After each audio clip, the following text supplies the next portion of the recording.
Malema's disciplinary hearing enters its fourth day, and taxi industry's airline Satago Airlines launched today. With this update, I'm Khabi Malazi. ANC Youth League President Julius Malema's disciplinary hearing enters its fourth day at Kibla Park, south of Johannesburg. Yesterday, proceedings dealt with the charges leveled against Malema. Both sides have called a number of witnesses to bolster their cases. Edmund Nsini reports. A grueling schedule is on the cards for the parties involved in the hearings, as the committee has set itself a deadline for wrapping up proceedings by tomorrow.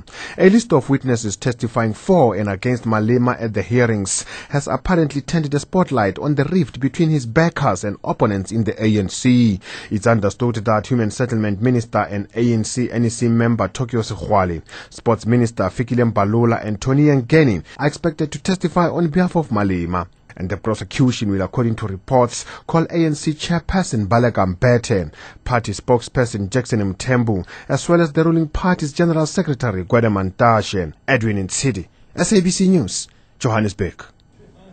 The taxi industry's airline, Satago Airlines, will be launched at Lenzera Airport, north of Johannesburg today. President Jacob Zuma is expected to attend the ceremony. Details of the airline's maiden flight will be announced at the launch. The airline plans to service routes between Lenzera, Bisho and Cape Town in an attempt to make flying accessible to millions of commuters who rely on minibus taxis. Satago says around 15 million people use taxis on a daily basis.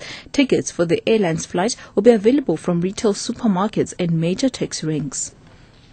The Nelson Mandela Foundation will today host a dialogue on the role of the European Union in global affairs. Speakers include EU Commission President Manuel Barroso, former President F.W. de Klerk, and Professor Njabulo Ndebele. Busichimonde reports. Issues pertaining to the ongoing financial crises in a number of European Union countries and their impact on the regional body's future are likely to get an airing at this dialogue. Differences in approach with regards to Libya and Zimbabwe between the body and the African Union are likely to make for a lively discussion. The event kicks off at noon at the Nelson Mandela Foundation in Gauteng. For SABC News, I'm Busichimonde in Johannesburg.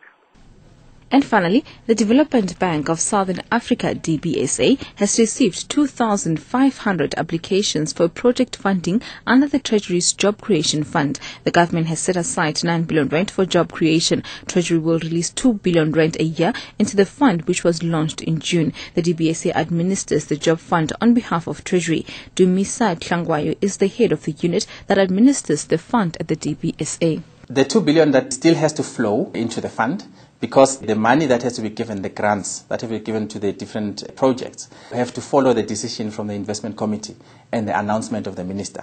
So we're looking to see that the minister will be doing the announcement within the first 2 or so weeks of October. Then soon thereafter we'll start contracting with the people that have been successful. And then thereafter we'll put some milestones in terms of saying at what point do we distribute or do we do disbursements of the 2 billion that we're talking about going forward. Catch the latest news on the hour on SABC radio stations and anytime here on NewsBreak Option 1.